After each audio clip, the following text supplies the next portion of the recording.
I'm Scott Robertson. I am the owner of Robertson Guitars here in Midland, Michigan. I run a kind of a do-it-yourself class here on Monday nights here in the shop. People come in here to either build guitars from scratch. They are also free to bring in their own instruments to either rebuild or fix whatever seems to be ailing the instrument at the moment.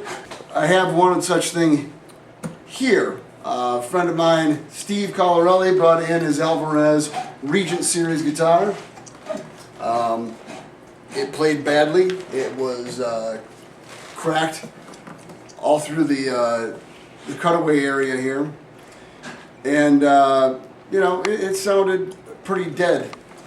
And the only real way to fix this was to fix the top. And, you know, the only way to get this thing to play well was going to be to reset the neck. Well, resetting the neck on these things is next to impossible because you can't unglue the neck joint. If anybody out there knows how to unglue the neck joint on an Alvarez or a Yamaha guitar or any of those things that are made overseas, let me know. What I normally will do is cut them off. We cut it straight up using a saw similar to almost like a cast remover kind of saw blade.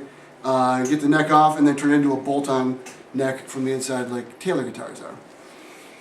And a lot of other modern guitars nowadays. Top went on. Steve put a lacewood rosette in the top. We used the original bridge from the Alvarez. And we went ahead and rebound it, just like you would if you were building a brand new guitar.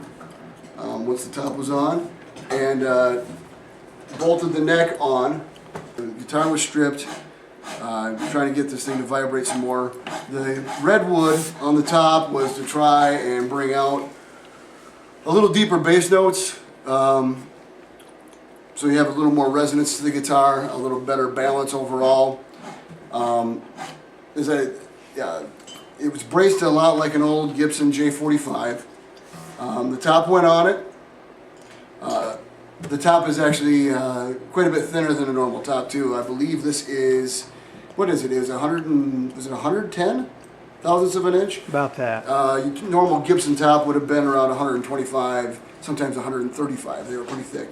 But it makes for a very, very light, fragile, and great sounding guitar. When all was said and done, there was a lot of work that went into this. Not only was the neck reset, but the frets were all done. Added a little fire stripe pick guard here for a little extra. I laid it on top and he liked it and it looked really nice. I knew that when he came in with this thing and we started talking about taking the top off of it, that we could make it sound a lot better. This thing sounds amazing. This is a $300 guitar, brand new. You'd be hard pressed to walk into a lot of music stores and play guitars that are $2,000 or $3,000 that sound any better than this thing. And I don't know if I can do it any justice, but